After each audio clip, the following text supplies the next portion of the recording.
So this is a real struggle, right? In North Korea, private property is banned. You cannot own a car, you cannot own a house, you cannot own anything. So therefore, if you make money in the black market system, you have to hide it somewhere in the house. And one time, actually, I still remember my mother's best friend. There was many thieves in North Korea. She was hiding the cash, the hard-earned cash, inside where she was cooking food.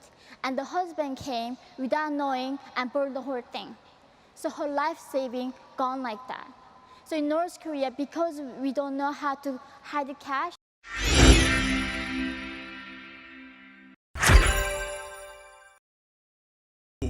And development is disgusting and contrary to the interests of civilization. This is just a beanie baby that runs on coal. You know, I agree. I would short it if there was an easy way to do it. These men all share one thing in common. They are all citizens of advanced economies, with property rights, free speech, a functioning legal system, and stable reserve currencies. Only 13% of our planet's population is born into this. Is there any chance for a deal in these talks today between Russia and Ukraine? The other 87% are born in a country with a weak currency or authoritarian regime. These critics are missing the big picture. Anyone with access to the internet can participate in Bitcoin. It runs on a network that does not discriminate. While Western headlines focus on Coinbase going public and tech growth getting fabulously rich, More than double the company's valuation. there is a revolution happening worldwide. For Gates, Munger, and Buffett, Bitcoin is ripe for poison spike. The price sits above 50,000 now. Where do you think it's going? But for Ira from Nigeria, Mo from Sudan, and Carl from Ethiopia, Bitcoin is much more. I'm hopeful for Nigeria's future. I've seen Bitcoin's potential firsthand. Bitcoin allowed us to fight SARS, a notorious unit of the Nigerian police with a long record of abuses. In October 2020, I joined the Feminist Coalition, which began accepting donations via Flutterwave, a fintech product. This started off well enough, but then the regime started cracking down. Our bank accounts were shuttered. Bitcoin was the only option left. There was no other way to receive, store, and spend money. This was an eye-opening moment. We ended up setting up a BTC Pay server to process donations from around the world. But Ira isn't the only one with hope for the future. For Kalkasa in Ethiopia, Bitcoin is about bridging the gap between the upper and lower classes in a corrupt system. Wages do grow, but not on par with inflation. Salaries in urban areas have perhaps doubled over the past decade, but goods have gone up by 3 to 5 times. The upper classes use the dollar as their unit of account, but the poor outside the city, well, dollars are officially illegal for them. Hassan's brother was arrested for simply having a $20 bill in his pocket, but the arrest wasn't enough to stop Paul. I created a Telegram group where I pay freelancers, graphic designers, and translators based in Ethiopia with Bitcoin. In America, most people treat Bitcoin as an investment or as a savings account, but here I'm using it as a medium of exchange. It's part of my life. Under the gold standard, Sudan was a stable economy. 3 Sudanese pound once bought you $1. There was a successful middle class in Khartoum. But what happened after that in the 1960s and the 70s, and continue to happen until today, is that the central bank is taking over and devaluing the currency. Today the inflation is more than 400%. The average citizen is watching their wages stagnate and the cost of living is rising. While Omar al-Bashir and his cronies managed to accumulate massive wealth in form of real estate and bank accounts in foreign banks.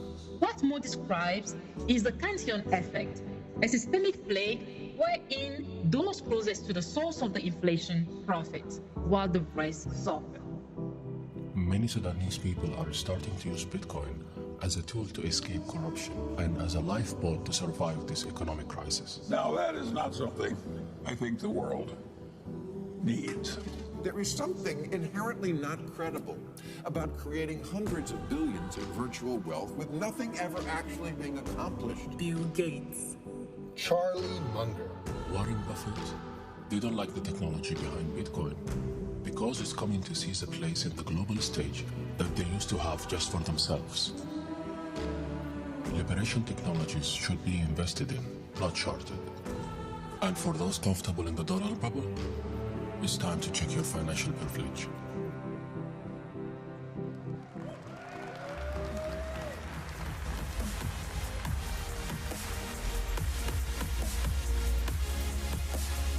How you all doing?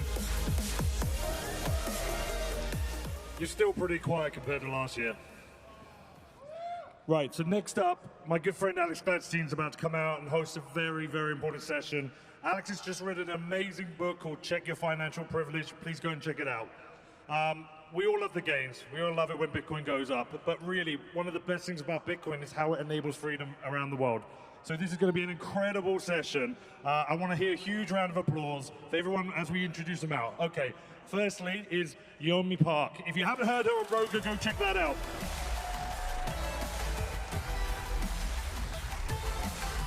All right, next up we have Farida Nabourema.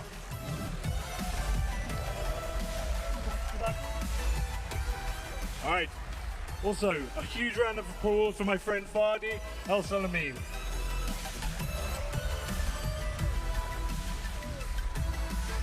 And my very, very good friend Alex Gladstein, come on.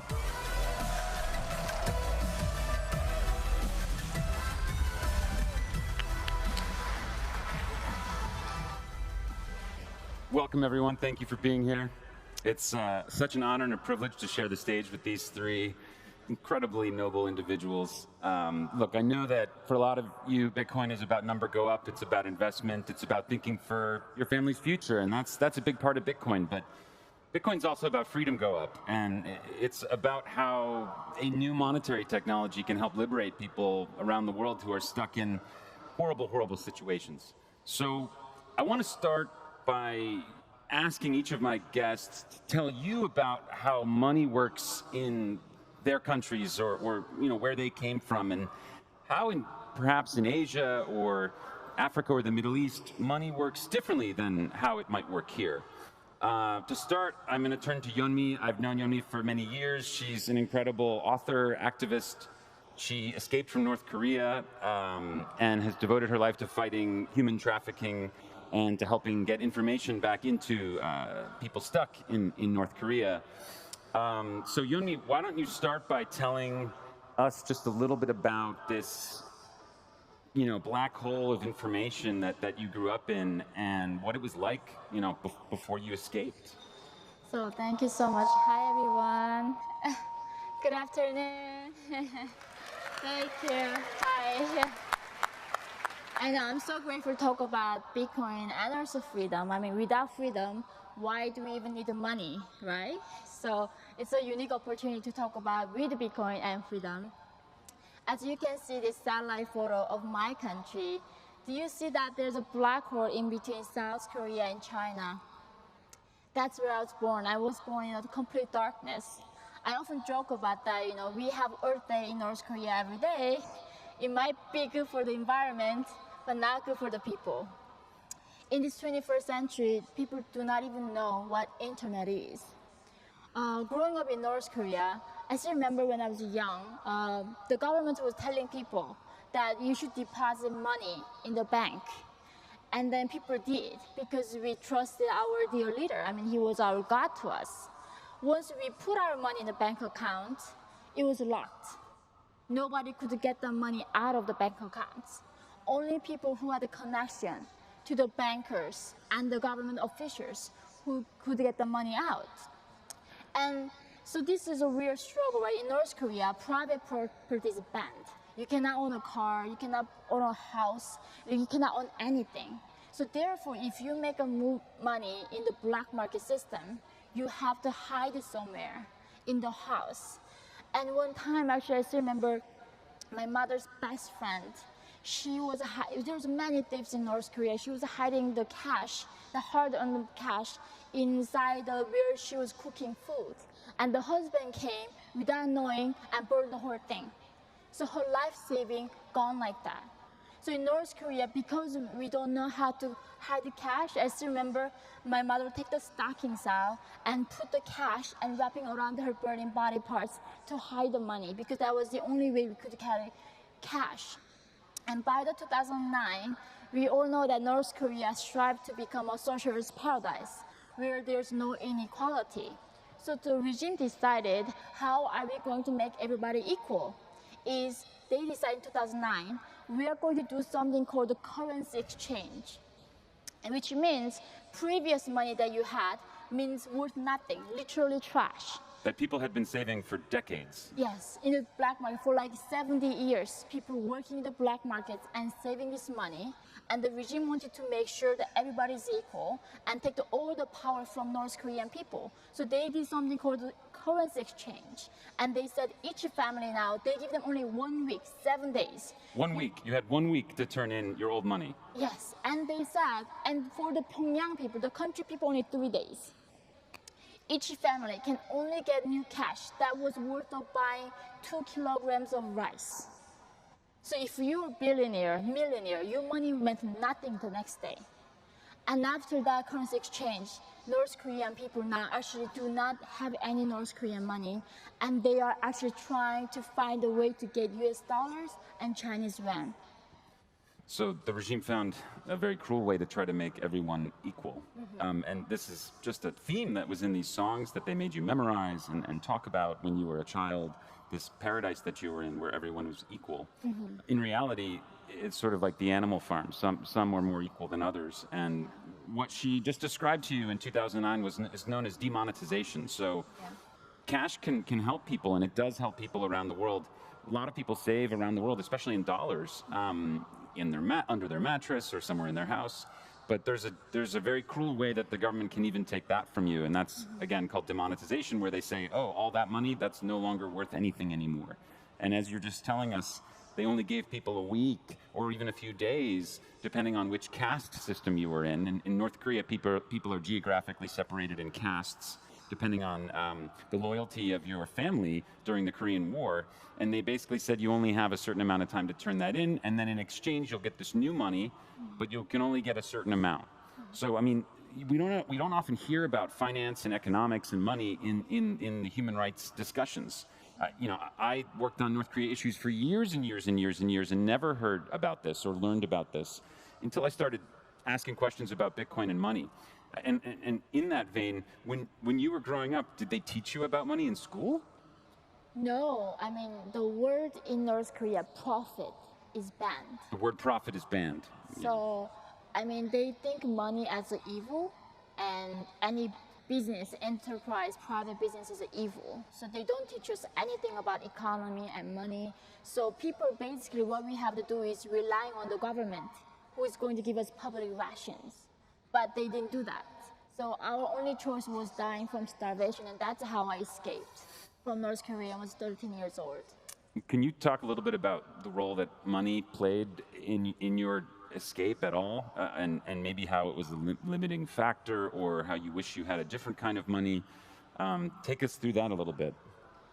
Yeah, I think it's so surreal for me coming from North Korea, actually sitting in Miami, this very liberal place right now with this flow of electricity. I know it's what a life. But when I escaped from North Korea at 13, I arrived in China, and they sold me for less than $300 as a sex slave. And there are right now 300,000 North Korean women in China are being sold. The reason why we are being sold is because we cannot have bank accounts. And when North Korean women get captured and sent back to North Korea, if they somehow able to hide $50, they don't have to die in the prison camp. But the regime is so vicious. They even check everybody's parts, you cannot even imagine, and then they even check after you go to bathroom. So there's no way you can hide anything, or jewelry or money in your body. But something like Bitcoin, if you remember the code or something, you go out, you talk to the broker, they give you the money, you can bribe, you can come out. But because North Korea has no medium like that, they've been suffering and dying from this tragedy. I think what Yeonmi's describing as kind of the end game of fiat money is totally centrally planned money system that the rulers can arbitrarily change at any time, and that's what the North Korean people have had to endure. But North Korea is something we all must remember, and we're going to get into a little bit later how Bitcoin maybe is being used to help people who've escaped North Korea. But for now, I want to turn our attention to Farida, and I want to talk a little bit about something called the colonial French currency and the legacy of basically colonialism in Africa and the role that money played in that struggle. Farida is an incredibly brave human rights defender from a country called Togo, which was once under French colonialism in the 50s and 60s. And she has an amazing story. So Farida, take it away. Thank you, Alex.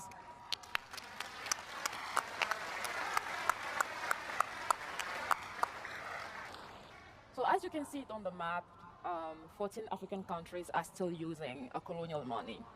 That money, called the CFA, in French it means the Franc des Colonies Françaises, was created by the French government on the model that the Nazi used during World War II. So literally the Nazi created a currency that was imposed on the French people during the occupation. And the French realized that model was the best way for them to continue controlling those countries' economies. So when we got our independence, my country got it in April 1960. The first president of Togo, Sylvanus Olympio, decided to withdraw Togo from the CFA system.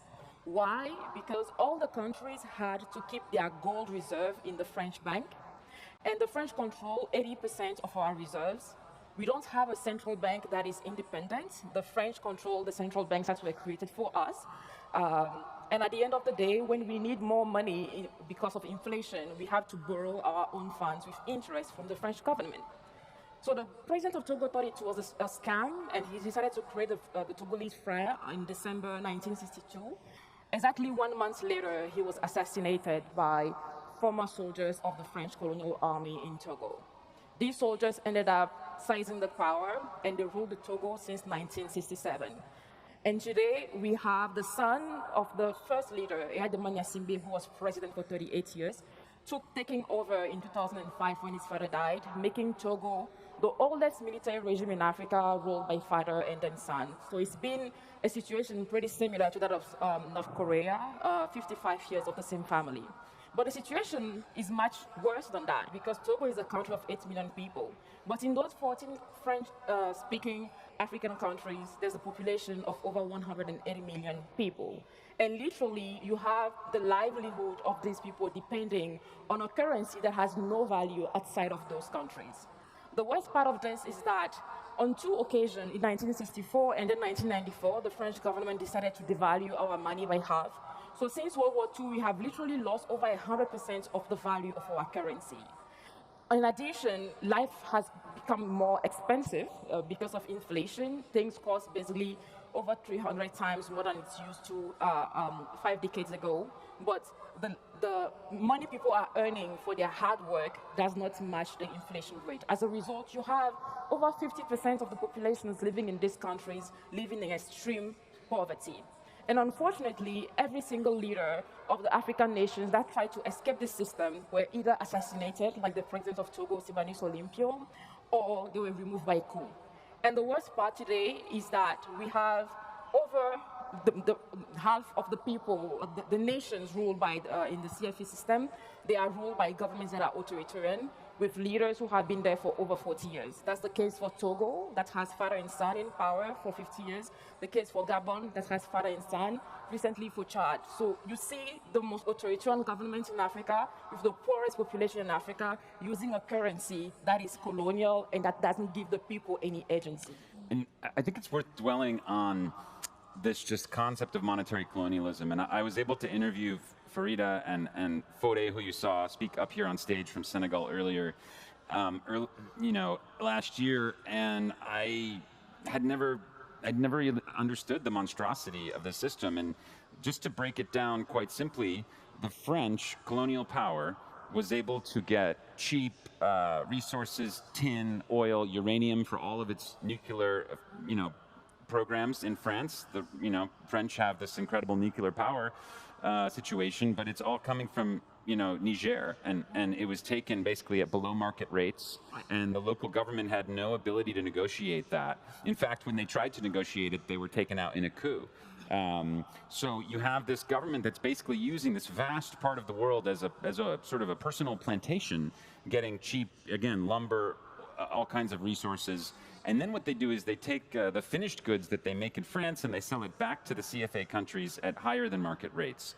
If you are a business in the CFA zone, you have to give first right of refusal to the French. So if you're the government and you want to have a bridge built, you have to offer it to the French first at below market price. And if they say no, only then can you go talk to the Americans or Chinese or British or somebody else. Likewise, when you're selling goods, you have to offer it at lower prices to the French first, and then if they refuse, you can sell it elsewhere. And what this has done over many decades is basically lead to some of the worst humanitarian conditions in the world. If you look at these countries in white, I mean, these are some of the poorest countries in the world and some of the most authoritarian. I mean, they're always the ones at the bottom of the UN Development Index. You talk about Chad or Mali or Niger. Again, these are countries that people have basically been robbed for decades by colonial power, and that colonial power got to claim that it gave liberty to Togo. I mean, when de Gaulle, basically, quote unquote, gave liberty, the idea was you guys can have political freedom, but not monetary freedom. So, Farida, what is, you're saying that basically in your country, the pro-democracy movement, the pro-human rights movement has its roots in this idea of monetary freedom. I mean, can you speak a little more to that and how it's part of the identity of your struggle? And can you talk about your father and what you have done in your personal life? Thank you, Alex. I have been an activist since the age of 13. I became an activist following my father's arrest by the military regime in Togo. My father was arrested over a dozen times since I was a kid, and his father before him was also an anti-colonial activist who spent years in prison fighting the French administration. And the reason why they were fighting was because my grandfather, for example, was working as thousands of other Togolese citizens for free for the government of France. They call it free labor, but it actually means slavery. Literally, they live in villages and they farm for the French government. When they don't produce enough goods, they get arrested, and sometimes their arms are mutilated for not providing the quota of agricultural products requested. So my grandfather joined the independence movement very early, and it was a relief for them when they won the independence after thousands of them got killed by the French colonialists. But unfortunately, that was very short-lived because the government of Togo realized that independence without monetary independence means nothing. Literally, you have people working and earning money that they cannot even use in their neighboring countries. You have money that has no value outside of the French colonies, and when you want to convert it to any other currency, it has to be converted first to the French franc before the euro was created, and eventually it was pegged to the euro. So let's dwell on that. So when Farida leaves Togo to come to the U.S., if she doesn't exchange her CFAs at the border and she comes here, she can't convert them. It's not a convertible currency. Absolutely. And when she does convert them into euros, for example, now it's the euro and not the franc that it's pegged to, the Europeans take a cut. I mean, the corruption and the exploitation continues. And I think what you said, that true independence is not possible without monetary independence, is definitely a creed that this audience understands. But your story really makes it, I think, a lot more real for people. I want to turn my attention to Fadi. Fadi is a Palestinian activist who's spent his entire career exposing corruption in the Palestinian Authority. I want to ask Fadi about the difference between money for Americans and for Palestinians. So can you just talk about, life in the West Bank? Is it as easy as it is here? Can you just order stuff on Amazon? Can you, send money easily to friends and family? What kind of money do people use? Give us some detail. Thank you, Alex. It's a pleasure to be here, and special thank you for Alex because he. Thank you. And I do want to give a special thank you to Alex because he has been my Bitcoin teacher, and I've, after many hours of explaining Bitcoin to me, I finally got it. So if you leave this panel with one thing about Palestine, I want you to remember one thing. I want you to replace in your minds the Free Palestine slogan with Bitcoin Palestine, because I really do believe that is the future in places like Palestine and others. So thank you, Alex. in my part of the world, the biggest problem is corruption. Corruption is what devours the institutions, what devours the idea or the hope of having a prosperous future, is the biggest enemy for prosperity and economic freedom. It is why most of the, if you notice, regimes in like Afghanistan, even in Iraq, and I think the Palestinian Authority eventually will collapse because the corruption has become the norm. Most of us end up leaving. Most of us end up leaving to places where we could have economic freedom, where we could have a better life. But some of us don't just enjoy that abroad, some of us dare to dream for more. And we end up being called human rights activists or anti-corruption activists, but I would like to call us dreamers without illusions. And in my opinion, if you are a dreamer without illusion, Bitcoin is your solution. And I'll explain what I mean by that. Today, if you're a Palestinian living under two different systems, one is the Palestinian Authority system, the other is the Israeli military occupation. The freedoms you have are, we have the Oslo Agreement, which was signed in 1993 between the Palestinian Authority and the Israeli government, that was supposed to lead to the creation of a Palestinian state. And then there's another aspect of this agreement. It's called the Paris Protocols or the Paris Agreement, which is the economic agreement to this political agreement. Very few people know about the Paris Protocol. Even many Palestinians don't know about it. And here's the catch. If the Paris Protocols dictate that the Palestinians must accept or give up economic freedom to the Israeli authorities in exchange for political freedoms. Today we have neither, but to do this, that means we have no currency of our own, no central bank, we have no control over monetary policy, and you can imagine that this kind of environment mixed with corruption, extreme corruption within the Palestinian Authority is extremely, extremely repressive for Palestinians.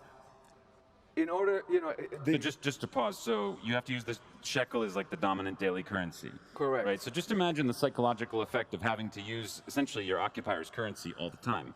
There's something deeply distressing about that. And again, with the Paris Protocol, the point is that the Palestinian Authority and Arafat, basically ceded economic and financial control in order to get sort of political control. Of course, they betrayed that promise to the people and became extremely corrupt, and Arafat stole billions of dollars. That's his legacy. But at the end of the day, this protocol, which was supposed to expire in =99, it still isn't enforced today. There's no real effort to change it. So again, there's no agency here for Palestinians on the monetary front, wherever they are. And I think what's important to understand is that if you're in the West Bank, you can't just, order something on Amazon or, send money easily to family or friends. All these things are delayed. There's it could take weeks because, this authority has to look and kind of inspect to see if this payment is related to terrorism or whatever. It's impossible to send money to family or friends, and you can't order things online. It's extremely restrictive. There's higher inflation there. So I think we wanted to just show a little bit of this reality to you because, again, here's another country where people have no economic freedom, and it's really weighing down on them. I mean, if you think about Palestine's kind of economic engine, when you talk about an industrial base or an agricultural base, this has been wiped out systematically over decades, and that's why so many have to go work in Israel, and that's why so many like Fadi, when you're young, you want to leave, you don't want to stay. So I think what Fadi's trying to say is maybe we can design a system where people do want to stay and start to actually build something. I genuinely believe that. I always believe that democracy cannot be exported, but it can always be imported. And there are enough Palestinians who want to have a democracy, who want to have a free financial system. And let me just give you an example. If today I want to wire money to my mother who lives in Hebron, I have to worry about almost 4 or 5 different regulatory bodies. I have to worry that the U.S. government doesn't think I'm sending it to somebody to use it for the wrong reasons. I have to worry that the Israeli authorities will not think that I'm sending it to somebody also to use it for the wrong reasons. I also have to worry that the Palestinian Authority, who's tried to kill me before for my outspokenness on corruption and pushing for democratic reform, will not seize the money, close the bank account, or bring my mother or somebody from my family for questioning and interrogations. So it's not very simple, and the more I learn about Bitcoin, the more I realize if every person can be their own bank, I'd much rather always deal with just Bitcoin. So, I want to use the last 10 minutes or so here to go into how Bitcoin might actually be being used in each of these scenarios and what we can all do to get involved. So Yeonmi, we'll start with you. You told me something very interesting about how some people in China are using Bitcoin to help aid North Koreans who are stuck there. Again, let's remember, people like Yeonmi who escape into China, they don't necessarily speak Chinese. They've never been to these places before. 70% of the people who escape are women, and they're trafficked or interned in some way. They have no bank account. They have no access to any sort of money system. So Yeonmi, can you walk us through how you've heard that Bitcoin is kind of penetrating this system? Yeah, I mean, actually, I'm sure not a lot of you have seen North Korean before, right? Because right now, there are only 209 North Korean defectors made it to America. How many? 209 during the last 80 years. So most of North Koreans, when they escape, they do not end up like me in America. Or even in South Korea. No. Most don't make it. Most get stuck in China or die. Right. So they end up in China, and China is a communist party. They do not believe in human rights, and they sponsor Kim Jong-un to stay in power and be a dictator, right? So therefore, they do not want to help these people. And not only that, China had a one-child policy. Because of that, they have 30 million men cannot find women as their wives. Especially in northeastern China, which borders North Korea. It's the poorest part of China, and it's the part where there's like the largest gender gap, essentially. Yeah. So they buy North Korean girls like me as their sex slaves. And when these women go to and meet their supposedly Chinese husband, they have a child. If the women get captured and sent back to North Korea, mother gonna send to prison camp and die. And child, the problem is, cannot get a state ID. Chinese government does not accept the child as a Chinese. So they become a stateless children. And the children without ID, government hook or something called, they cannot even go to elementary school. So there are 300,000 North Korean women right now in China, and the children are about up to even like 1 million of them. We don't know quite fully how many are there. So now there are underground church groups starting this like a homeschooling, sending Bitcoin to a Chinese broker, and they buy school supplies to children who cannot go to elementary school, so they don't end up being trafficked and going to brothels and become a prostitute. So they can somehow get educated and find a way out. And there's a way that we can empower these women and children through Bitcoin. Thank you. I had mentioned to you earlier today that when I first met you, I don't know, 7, 8 years ago, how crazy is it that one day we'd be speaking together at a Bitcoin conference? And you didn't know what Bitcoin was at the time. And now you've been studying it, you know a lot about it. What do you think, if you could go back to North Korea and start telling people that there's this currency that's digital, that governments don't control, I mean, once that starts to pick up traction inside North Korea, what do you think will happen? I think that's a thing. Like this morning we had talked about how the fiat currency, 169 million people died, right? Like in my life, nothing has been more evil than government has been. I think North Korean regime is almost testament how evil a government can be to individuals. So I think if North Korean people, there's a way they can understand that they can have their own autonomy, decide what money they can buy, what they can do. I think we will see a different world. It's gonna be a world that we cannot even possibly fathom right now, because we've been always under this government's control. And when imagine that individuals have that power in our hands, we can create a much better world that nobody needs to be sold.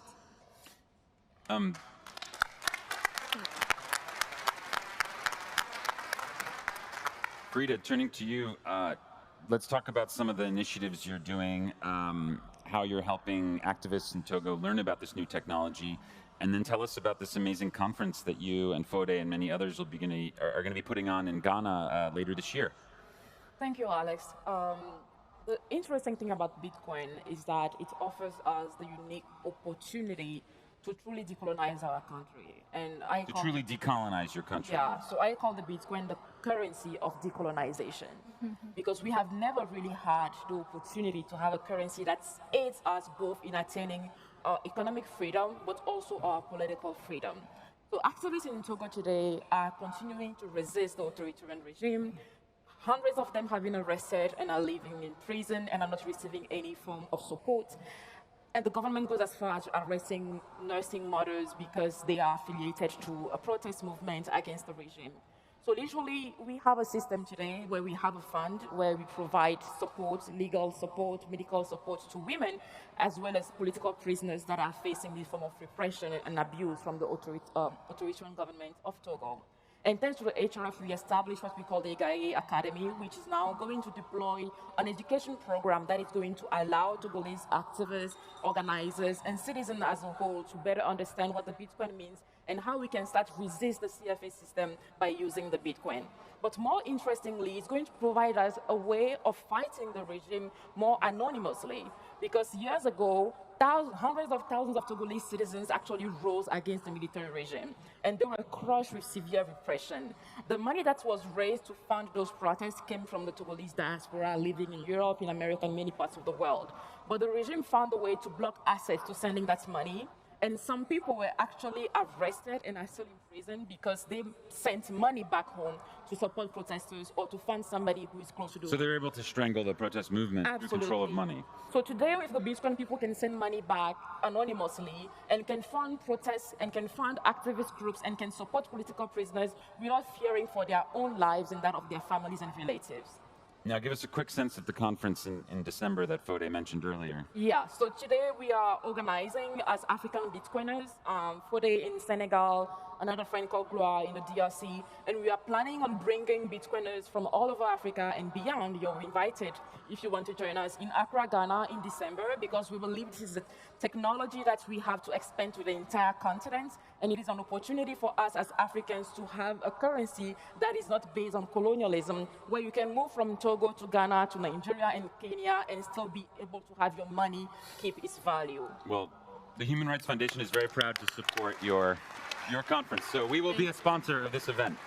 And then Fadi, tell us about your effort to give Palestinians, a bank account that they can actually control. You at one of our events, you met a rather enterprising open source software developer, and basically you guys have been doing some interesting things with hardware wallets. So tell us about it. I've been talking to Seed Signer, and shout out to Seed Signer. Yes. And we're having a bit of difficulty now, so we really do need your help in terms of expertise and ideas because of the supply chain shortages in Raspberry Pis, and we're trying to figure out a solution that would make it available for Palestinians to have their hardware wallet to own Bitcoin and be able to transact and pay and get paid by Bitcoin. So please, if you could help us with this, please reach out to me or to Seed Signer. That would be amazing. Thank you, Fadi. Thank you. So, with the couple minutes we have left here, I just wanted to ask each of you to tell the crowd how they can get involved with what you're doing, and what they can do to help, the efforts you have at the intersection of Bitcoin and freedom. We'll start with you, Yeonmi. Yeah. Tell us about your book and all the other things you're up to. Yes, I have a book called In Order to Live. It's a memoir. I think a lot of people really don't understand what's happening in North Korea, and you can really understand how 25 million people are surviving in that darkness. And not only that, we also partner with the Human Rights Foundation, and we try to disseminate information into North Korea and let the Northern people know that they've been enslaved by this dictatorship, and there's a way to fight for their own freedom. So please join us with the HRF. And what's the next website name? You can come to hrf.org, and we'll put you in touch with Yeonmi. Farida, quickly, how can folks get involved? Tell us the URL of the conference and how else they can support what you're doing in West Africa. Absolutely. They can also sign up for the upcoming conference in Africa on afrobitcoin.org. Can you say that again? Afrobitcoin.org. Perfect. We need people to understand that Bitcoin is not something created by governments. It is people who think about and value freedom that came together to develop this technology. And you have people, millions of people fighting for that freedom on a day-to-day basis, and you have a unique opportunity to contribute to that struggle with your resources, with your intelligence, with your networks, and we want you to support us in that venue. Paxful, for example, was willing to help us train our educators in Togo on how to train others on the ground on Bitcoin. Amazing. If you want to join our Bitcoin training program and want to help us train more people or get resources to help people get trained on the continent, we will really welcome that support. Amazing. Shout out to Ray and team at Paxful. And then Fadi, obviously folks can get in touch to discuss the hardware wallet project. And then you and I were also discussing, hey, why not a virtual summit for the West Bank where we can bring Bitcoin speakers in virtually and we can have content in Arabic and English. We will do the first Bitcoin summit conference in virtually. Everybody's invited, Palestinian, Israeli, whatever you are. We want to learn from you. We want you to be joining our effort. To me, I think Bitcoin is a tool for peace. The way my friends here described it as a tool for freedom, as a tool to fight. In my part of the world, I think it can be a tool for peace that brings people together and allows us to have more even economic ties. Just remember, it's not just freedom money, it's refugee money, it's decolonial money, and it's peace money. And with that, we thank you so much. If you want to learn more from our amazing speakers, you should join us at the Oslo Freedom Forum later this year. Thank you, Yeonmi. Thank you, Farida. Thank you, Fadi. Thank you, everybody.